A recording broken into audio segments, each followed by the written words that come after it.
जय Shri Mahakal friends, welcome back to my channel. मैं हूं न्यूमेरो अतुल।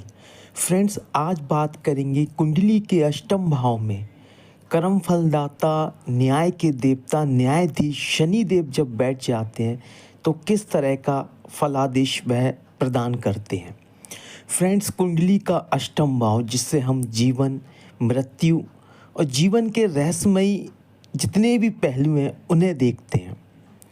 वहीं शनिदेव जिस भी भाव में बैठते हैं उस भाव की जो समय अवधि है उसको बढ़ा देते हैं। तो इससे सीधा तात्पर्य व्यक्ति की आयु पर पड़ता है कि शनिदेव जब अष्टम भाव में बैठते हैं तो व्यक्ति को दीर्घ आयु बना देते हैं। व्यक्ति एक लंबी उम्र प्राप्त करता है शनिदेव की कृपा से। साथ ही दुर्घटना, एक्सीडेंट, आकस्मिक मृत्यु का जो डर और भय होता है वह भी अष्टम भाव के शनि की वजह से व्यक्ति को कभी भी जीवन में नहीं होता। तो हम कह सकते हैं कि अष्टम भाव का शनि व्यक्ति के जीवन से मृत्यु के भय को मिटा देता है और व्यक्ति को लंबी आयु देता है, दीर्घ आयु बनाता है। वहीं दूसरे पहलू की बात करें तो शनिदेव अंधकार, कष्ट का प्रतिनिधित्व करते हैं। तो वहीं अष्टम भाव रहस्यमयी गहराई को दर्शाता है। तो ऐसे व्यक्ति हमेशा भ्रमित होते हैं। ऐसे व्यक्तियों की जो सोच होती है वो कभी भी स्पष्ट नहीं होती है, जिस कारण से ऐसे व्यक्ति किसी पर भी भरोसा नहीं कर पाते हैं और ना ही दूसरा व्यक्ति इन पर भरोसा कर पाता है, जिस कारण से इनके जीवन में कई तरह के उतार चढ़ाव आते हैं, परिवर्तन आते हैं। एक नकारात्मकता इनके जीवन में जन्म ले लेती है, जिस कारण से इन्हें उदासीनता का सामना करना पड़ता है, कष्ट का सामना करना पड़ता है। इनकी भ्रमित सोच कभी भी किसी की मदद इनसे नहीं करवाती है। ऐसे व्यक्ति कभी भी किसी की मदद नहीं कर पाते हैं और ऐसे व्यक्तियों के अंदर एक स्वार्थ जो होता है वो चरम सीमा पर आ जाता है। ऐसे व्यक्ति हर काम अपने स्वार्थ के लिए करते हैं, अपना फ़ायदा देखते हैं और कोशिश करते हैं कि बस इनका काम निकल जाए। इसीलिए मीठी ज़ुबान भी इनके पास रहती है अपना काम निकलवाने के लिए। लेकिन आप किसी व्यक्ति से एक बार अपना काम निकलवा सकते हैं, 2 बार निकलवा सकते हैं, लेकिन तीसरी बार में आपका जो व्यक्तित्व है वो सामने वाले के सामने क्लियर हो जाएगा। वह व्यक्ति समझ जाएगा कि आप किस मानसिकता के व्यक्ति हैं। तो इसीलिए इनके संबंध किसी भी व्यक्ति से मधुर नहीं बन पाते हैं, जिसके फलस्वरूप जैसा कि ये दूसरे व्यक्तियों से स्वार्थ का रिश्ता रखते हैं तो दूसरे व्यक्ति भी इनसे स्वार्थ का रिश्ता रखते हैं। और जीवन में जब तक हमारे सच्चे मित्र नहीं होंगे, सच्चे रिश्ते नहीं होंगे, हम जीवन का आनंद नहीं ले सकते। और शनिदेव तो कर्म फलदाता हैं। आप जैसा कर्म करेंगे तुरंत वैसा फल वह आपको यहाँ पर प्रदान करेंगे। तो ऐसे व्यक्तियों को अपने अंदर सच्चाई लेके आनी चाहिए और एक ही फिलॉसफी पर काम करना चाहिए कि नेकी कर दरिया में डाल, लेकिन फल की इच्छा मत कर।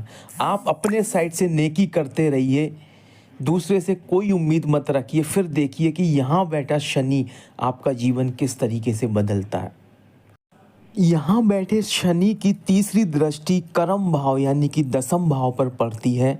तो इसीलिए कर्म भाव जो है इनका प्रोफेशनल लाइफ है उसमें सभी काम विलंब से होते हैं। शनिदेव की तीसरी दृष्टि जो होती है वो विलंब लेके आती है।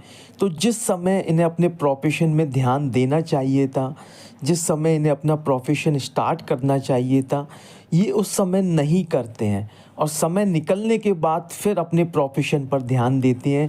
यह कुछ उस तरह ही होता है कि दिया बुझने के बाद आप उसमें तेल डाल रहे हैं। तो समय रहते अपने काम करिए, समय पे करिए, समय का इंतज़ार मत करिए, क्योंकि एक बार वो समय निकल गया वह दोबारा नहीं आएगा। तो इसीलिए ये मत सोचिए कि परिस्थितियाँ आपके अनुकूल होंगी तब जाकर आप अपना काम स्टार्ट करेंगे या कोई क्रिया करेंगे। विषम परिस्थिति है तब भी अगर आप हिम्मत हौसले के साथ अपना कर्म करते हैं तो आपको सफलता अवश्य मिलेगी। अदरवाइज़ जीवन भर आप असफल ही रहेंगे अपनी प्रोफेशनल लाइफ में। तो प्रोफेशनल लाइफ में कुछ भी करने से पहले सोचिए मत, विलंब मत करिए, शीघ्र से शीघ्र अपना जो प्रोफेशन है, अपना जो काम है उसे स्टार्ट करिए। यहाँ बैठे शनि की 7वीं दृष्टि कुटुंब के घर पर पड़ती है, धन भाव के घर पर पड़ती है, द्वितीय भाव पर पड़ती है। तो भ्रमित सोच होने के कारण कभी भी अपने परिवार कुटुंब से कोई लाभ नहीं ले पाते और ना ही कोई लाभ उन्हें दे पाते हैं, क्योंकि एक भ्रमित सोच है। कई बार तो इन्हें ऐसा लगता है कि इनका परिवार ही इनका दुश्मन है, कि इनके परिवार ने इनके लिए कुछ नहीं किया। जैसा कि हम कई बार कई फिल्मों में डायलॉग सुनते हैं कि एक बच्चा बड़ा हो जाता है और वो अपने माँ बाप से कहता है कि आपने मेरे लिए किया ही क्या। तो हमेशा एक अनसेटिस्फेक्शन परिवार के प्रति इनका रहता है, जो कि गलत है। हमारे माँ बाप ने हमें जन्म दिया, हमारे कुटुंब की वजह से हमें संसार में आए, तो हमें हमेशा उसके लिए उनका शुक्रिया अदा करना चाहिए, ना कि उनसे सवाल करें कि उन्होंने हमारे लिए क्या किया है। अगर ये अपने कुटुंब की, अपने फैमिली की जिम्मेदारी ले लेते हैं तो धन भाव भी मजबूत स्थिति में आ जाता है और इन्हें किसी भी तरह की परेशानी का सामना नहीं करना पड़ता है। अगर ये कुटुंब की, अपनी फैमिली की रिस्पॉन्सिबिलिटी नहीं लेते हैं तो फिर यहाँ से भी इन्हें कष्ट ही प्राप्त होता है। ये जीवन में अकेले पड़ जाते हैं और कोई भी इनका साथ नहीं देता है। वहीं अगर शनिदेव की 10वीं दृष्टि की बात करें तो वो पड़ती है पंचम भाव पर, यानी कि संतान सुख का घर, विद्या का घर। तो एक विशेष विद्या ज्ञान ऐसे व्यक्ति अर्जित कर पाते हैं, संतान सुख भी प्राप्त कर पाते हैं, लेकिन संतान को लेकर हमेशा चिंतित होते हैं। उनके भविष्य को लेकर चिंता इनके दिमाग में हमेशा बनी रहती है। वहीं अगर विद्या और ज्ञान की बात करें तो ज्ञान का तो भंडार है अष्टम भाव में बैठे शनि के पास। तो लेकिन ये जो ज्ञान होता है, ये ज्ञान तात्कालिक इनके पास नहीं आ पाता है। जो इनकी युवावस्था होती है उस समय भी इस ज्ञान से जो है अवगत नहीं हो पाते हैं, लेकिन जैसे जैसे इनकी उम्र बढ़ती जाती है वैसे वैसे इनके ज्ञान का स्तर बढ़ता जाता। विद्या के प्रति एक विशेष जो रुझान है वो देखने को मिला है कि ऐसे व्यक्ति कि जो 50 क्रॉस हो चुके हैं उसके बाद पीएचडी कर रहे हैं, रिसर्च कर रहे हैं, आफ्टर 60s अपनी स्टडीज़ को कंटिन्यूटी में लेके आ रहे हैं। तो शनि जो है जैसे जैसे वृद्ध होते जाते हैं, मैच्योर होते जाते हैं, वैसे वैसे जो उनके ज्ञान के प्रति जो उनकी भूख है वो बढ़ती जाती है। तो व्यक्ति के अंदर जो ज्ञान के प्रति जिज्ञासा है वह बढ़ती जाती है और व्यक्ति ज्ञान प्राप्त भी कर लेता है। लेकिन फिर बात वहीं आती है कि इनका ज्ञान किसी के काम नहीं आ पाता, क्योंकि जो स्वार्थ का बीज है, जब तक आप उस स्वार्थ को हटा नहीं देंगे, आपकी जो नीयत है, जो आपकी जो सोच है किसी भी कार्य को करने का, जब तक आपके पास एक विशेष उद्देश्य नहीं होगा और वह उद्देश्य ईमानदार और सच्चाई से पूर्ण नहीं होगा, जब तक आपको किसी भी चीज़ में कोई लाभ नहीं मिलेगा, तो ज्ञान भी आपका कोई लाभ आपको नहीं दे पाएगा। क्योंकि अष्टम भाव का शनि व्यक्ति की जीवन में हर कदम पर उसका टेस्ट लेता है, उसकी परीक्षा लेता है। तो इसीलिए आपको अगर हर टेस्ट में पास होना है जो शनि द्वारा ली जा रहे है आपके जीवन में, तो आपको अपने अंदर ईमानदारी लेकर आना ही होगा। अदरवाइज़ आप शनि की विशेष कृपा नहीं प्राप्त कर पाएंगे।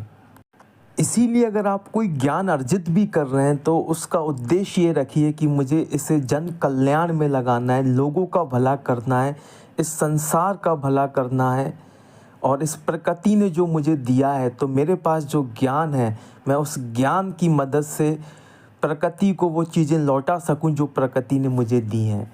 तो एक ऊंचे मापदंड, अगर ऊंचे उद्देश्य इनके जीवन में है तो शनि फिर इतने सकारात्मक हो जाते हैं कि इन्हें महान बना देते हैं। लोग इनके दीवाने हो जाते हैं, इनके प्रशंसक हो जाते हैं, इन्हें फॉलो करने लगते हैं। क्योंकि शनि देव अष्टम भाव में बैठकर सबसे पहले आपको दीर्घायु बनाते हैं। एक लंबी उम्र शनि देव ने आपको दी है, मृत्यु का भय आपके जीवन से मिटा दिया है।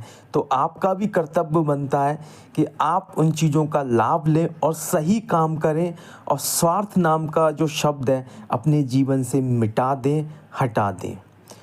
सो फ्रेंड्स, उम्मीद करता हूँ कि शनि देव की जो सीख है, जो उनका उद्देश्य है, जो वो हमें बताना चाहते हैं कि न्याय करिए, न्याय प्रिय रहिए, सत्य के मार्ग पर चलिए। और एक मशहूर शायर ने कहा है कि खुदी को कर बुलंद इतना कि खुदा भी पूछे बंदे से कि वता तेरी रज़ा क्या है।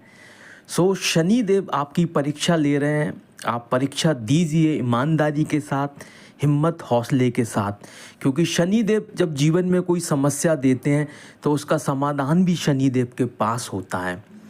सो फ्रेंड्स, शनिवार के दिन पीपल के पेड़ पे एक सरसों के तेल का दीपक जलाएं, एक प्रे करें, इबादत करें, शनिदेव को अपने आप से जोड़ें, अपनी आत्मा से कनेक्ट करें शनिदेव से। और अगर आपने कोई गलती की है, कोई गलत काम कर लिया है, उसके लिए माफ़ी मांगें। सो फ्रेंड्स, शनिदेव की जो विशेष कृपा है वो आपको मिल जाएगी, और शनिदेव की कृपा जिस पर हो जाती है तो उसके जीवन में खुशियाँ ही खुशियाँ आ जाती हैं। सो फ्रेंड्स, मैं अपनी वाणी को यहीं विराम देता हूँ। मिलते हैं नेक्स्ट वीडियो में। Till then, goodbye and जय श्री महाकाल।